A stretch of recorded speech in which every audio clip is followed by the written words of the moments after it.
So, Amit, 20 years in the industry, how has the journey been for you so far? I'll definitely say rewarding, given the fact that my formative years started for me in the area of financial services, where I was part of ICICI Securities, wherein I began my career with them as a dealer for equity and derivatives. And at that point of time, I had barely completed my graduation. So after completing that, just like any other graduate, you typically start your career, given the education system that we have, slightly at that point of time back then, you can call it directionless. And I did get the opportunity with ICICI Securities as my first organization, which allowed me to ensure that I'm able to set my foot into the world of financial services. I learned, I groomed, made mistakes, got beaten up, learned a lot along the way, which kind of became a foundation or a stepping stone for me to be able to establish and get my calling to be in part of the automotive sector. Given the fact that at that point of time, being a dealer and let's say getting exposed to markets allowed me to understand, study a lot of sectors where understanding consumer behavior, understanding financial behavior is what became the, let's say, the genesis of sorts for me to be able to understand what it takes.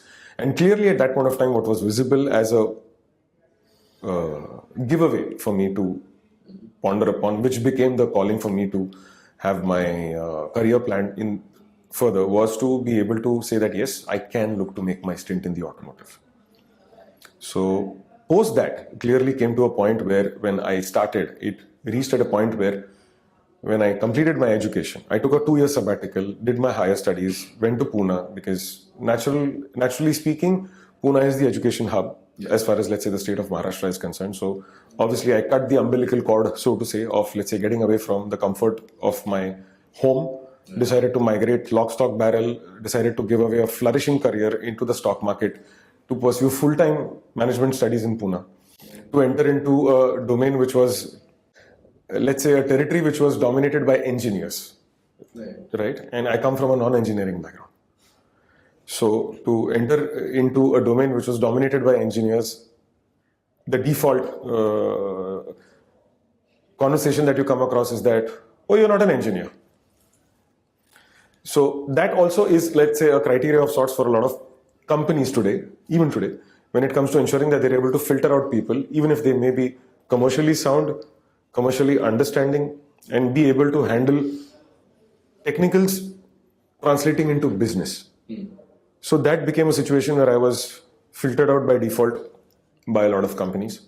Financially also, it translated into a situation where, let's say, thinking that you will be able to excel after pursuing your higher studies to be able to get into a segment which is of your calling, where you will be able to call the shots to get the money of your choice, it actually turned out to be the opposite.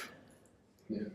Okay, so I was like, is this what I signed up for? Let's give it a try. So when you're young, you don't have that many responsibilities. It was possible. I was fortunate enough where I cleared my interviews and I was able to secure my first stint with Mercedes-Benz India back in the year 2005 after I completed my stint with my studies. And that association with them continued until the end of 2009. Now, obviously, at that point of time, the exposure got confined to the domain of sales. Okay. And we as a market at that point of time were at the cusp of, let's say, growing, because the company back then was the only luxury car market player in India. There was nobody who was present at that point of time. 2007 is when Audi India and BMW India set its foot into the country, only for them to, let's say, take shape until 2010 in a slightly legit manner. And within the Mercedes-Benz India portfolio, I was responsible for the CBU segment, which is basically this completely built unit vehicle. Now, being in that domain, a very small domain, back then, when I started my career, it was at about, let's say, 70 units. And by the time I left in those 5 years, we grew at about, let's say, a compounded growth rate of about 30% to touch 200 units. That's it. But then being in that domain allowed me to have a complete understanding of the way in which product life cycles operate, the way in which manufacturers decide to upgrade their products over a period of time. Beauty is, you know what?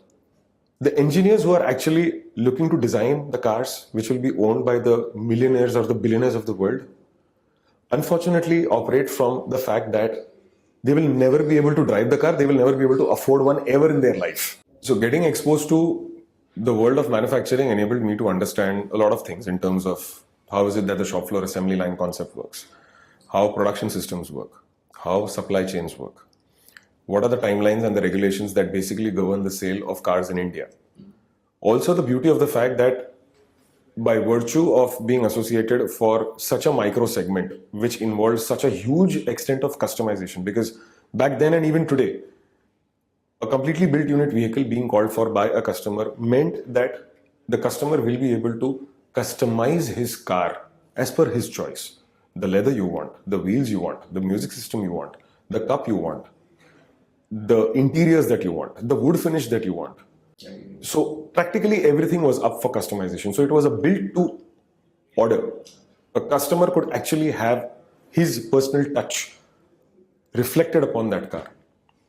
And the best part which I came across by, let's say, working in the automotive industry at the very formative years of my career that I realized was the engineers who are at the helm of affairs when it comes to, let's say, having these cars created, right from, let's say, the drawing board to the on-road.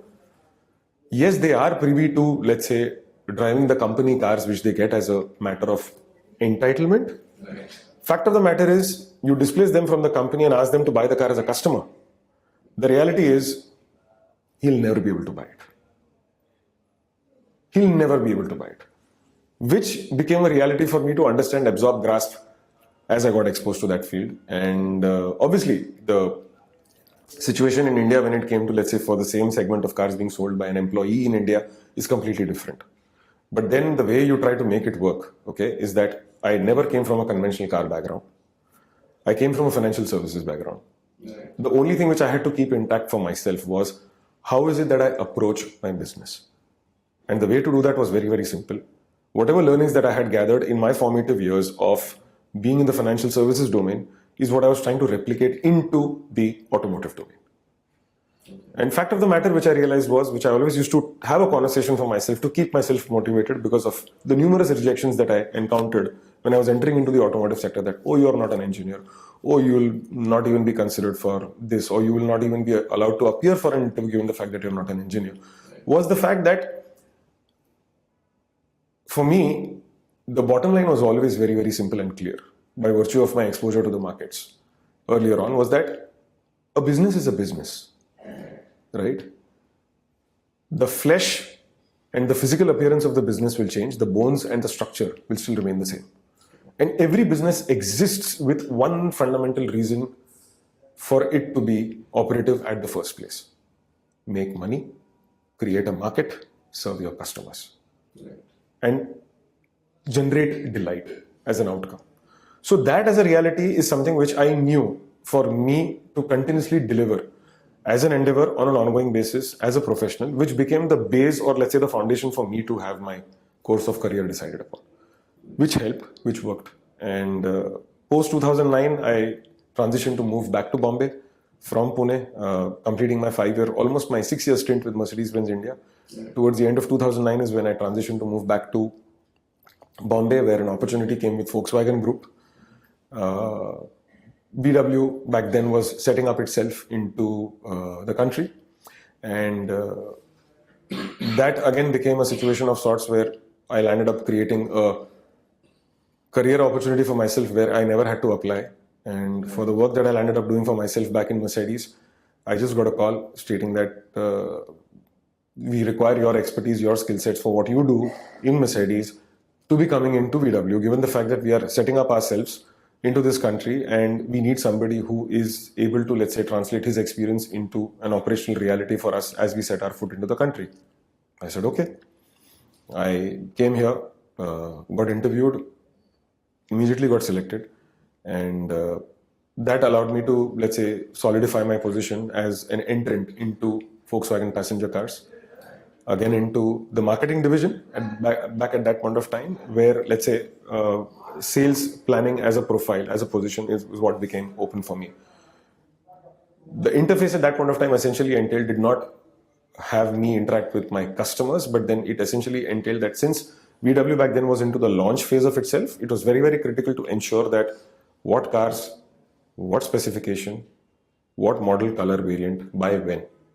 And because the plant was new, the people were new, the systems were new, the processes were new, you effectively needed an individual who was able to act as a bridge of sorts with headquarters, with plant, with the dealers, to be able to ensure that you are able to have the interests of all the stakeholders being taken care of. Right. So that as a role play started for me back in 2009, which post the base or the consolidation being set up for a period of 4 years, I was able to, let's say, rise up the ladder Right. as the organization grew for itself. And 2012 onwards is when internally the opportunity opened up again for me when it came to ensuring that I'm able to metamorphose myself to be able to, let's say, meet up with get into frontline sales. So, of course, my role was confined initially to the internal world and scheme of things. Right. So fortunately enough, it was a good thing for me by not directly joining the company and directly facing my dealers or the end customers when it came to my career. Good thing for me or a bad thing for me? By default, anybody would like to think that, oh, what he's gone through is that, अरे यार ये cell नहीं करता था, अरे यार ये customer से मिलता नहीं था, अरे यार he's not done frontline sales. Beauty is, in those 4 years, I was actually readying myself to face my customer. Interesting. That's my perspective, that's my learning, that's my understanding. Because by the time I went onto the field to get into the frontline sales, I knew my company inside out. Yeah. And the knowledge. And the knowledge. So my initial interaction obviously started with my dealerships, where I used to meet my, let's say, my investors, my promoters, who were basically the retail face of the company into the respective markets and India. And as I entered into that role play, it entailed that I was able to interact with them to be able to understand what their market is, what is it that they like, what are the customer preferences, what is the consumer buying behavior, what is it that will work, what is it that will not work. And then ensuring that you're able to align your systems, your processes, befitting to what the market wants, creating a stretch for the company, yet ensuring that you're able to meet the requirement of the market in the best possible way. With that as a backdrop, I was able to, let's say, have my start. A lot of my customers used to ask me, oh, you've been in VW since 2009. How come is it that we've never met you? And my answer to them very clearly and always was, yes, I have been in the company since 2009 and you're seeing me for the first time in 2012. But fact of the matter is I was preparing myself for these last 4 years to face you, to meet you, so that I can serve you. So that was my journey as the start, and which allowed me to, let's say, continue and have my innings solidified for another 4 years.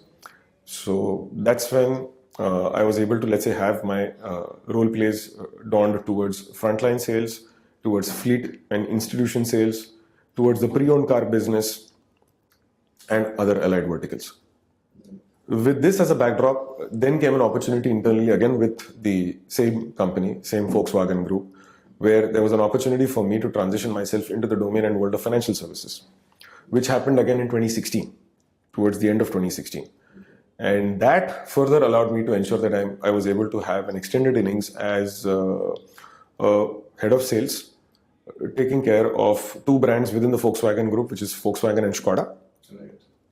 As a head of sales, taking care of both the legs of the business when it comes to the wholesale and the retail. Now, I don't want to make it sound too complex, but what I'm trying to basically say is that it was a non-banking finance company, which was 100% owned by Volkswagen AG, Right. the parent company, but having its own separate legal entity in India, which was Volkswagen Financial Services. And back then, I was able to have my, let's say, position started off with there. Now, as I transitioned myself into the world of financial services, you can say that life came back to a full circle. Yeah. Because I started my career with financial services. I moved to Mercedes-Benz into conventional manufacturing domain. That's it, continued again in Volkswagen for a good 7.5 years. And then the opportunity came back into financial services. Yes, but with a different role play to be dawned upon. Now, financial services was another big shock. For the simple reason that if, let's say, in the manufacturing domain, when you represent yourself as a guy who works with the OEM or with the brand, your customers who are your dealers, your end customers, etc., will always want to put their best foot forward. But the fact is, the second and the moment you move into the financial services domain, meeting the same set of your retail partners, you get to know the other side of it. And that other side of it is their financial behavior. Right? How they are when it comes to managing and dealing with their finances. Because the primary objective of the NBFC clearly was to ensure that we are able to serve and cater to their interests when it came to the inventory funding. And the same getting extended, okay, as an extension of services, translating into retail funding when it comes to doing the auto loans. And start of 2020 onwards is when I moved to Infinity Cars Private Limited, which in my earlier avatar, being a banker, is who used to be my clients. And that's where, let's say, our paths crossed and the proposal came my way. And initially, obviously, there was a lot of apprehension, but then later on, I have always been somebody who's, let's say, tried to buck the trend and not follow the most conventional path. So at this stage of my career also, I decided to make a similar move and transition into the world of retail, which I hope I've been able to be successfully present and thrive for the last 3 years. So it's been an interesting journey in total for close to 22, 23 years, all put together. Well, I think that was a great description, a great run through of the entire journey that you had. Now, looking back, did you anticipate that this is where you will be in life, personally and professionally, at the start of your career? Not really. At the end of the day, I think what matters is that the things which remain close to you is your character, your integrity, and the virtues that you decide to create and have for yourself as a professional to be able to decide the fate of things to come. It's very difficult to say what's going to happen tomorrow. I mean, for that matter, it's very difficult to say whether I'm going to reach home safely tonight or not. I mean, why fret about it? But the point is, as you move further, as you move ahead in life, what I realized eventually over a period of time is that, frankly speaking, there is nothing called as luck. Let's come to that point very, very outright, straight and simple. Call it a concentrated feedback, call it a concentrated feedback when it comes to, let's say, how I define luck or how luck has translated for me as a touch and feel real life example has always been a combination of the preparation that I had along with the opportunity that came my way to be able to decide for itself whether I was ready or not. Right. That's it. So what you're saying is it's in your hands of how things turn out for you. 100%. It's, if it doesn't work out, either you are not ready for it or your time has not come. Right. It's only that and nothing else. True. There is nothing called as a bad luck. There is nothing called as a good luck. Bad luck and good luck, in my opinion, are only conversations and nothing more than that. Right. It's as simple as that. Or you're not meant for it. That's how you are. That's, yeah. Interesting. Great. Now, a solid stint, right? 23 years plus. Looking back, would you have done anything differently if given a chance to go back in time? Nothing at all. Nothing at all. I feel very proud to say that I have lived a life of my choices. I have been a self-made individual, becoming a byproduct of my choices, and I would not want to change one bit of that, because anything that I did, everything that I did, was what I thought was right for myself, and I led my life as per those terms and conditions that came along my way. Because at the end of the day, the choices that you make, any choice is always a byproduct of the package deal that it comes along with. True. I cannot say that if I have to be this, I will do 1, 2, 3, 4, 5, and I will not do 7, 8, 9, 10. Yeah. You will always have to be able to imbibe that role, take that role for the set of deliverables that it demands. Whether you wish to become a sales guy, whether you wish to become a marketing guy, whether you wish to become a product guy, whether you wish to become anybody. True. So I think it just personifies what you said earlier. There's no good luck or bad luck, but it's all about choices you make for your life and for your career. Yeah, So it's absolutely. like that. Absolutely.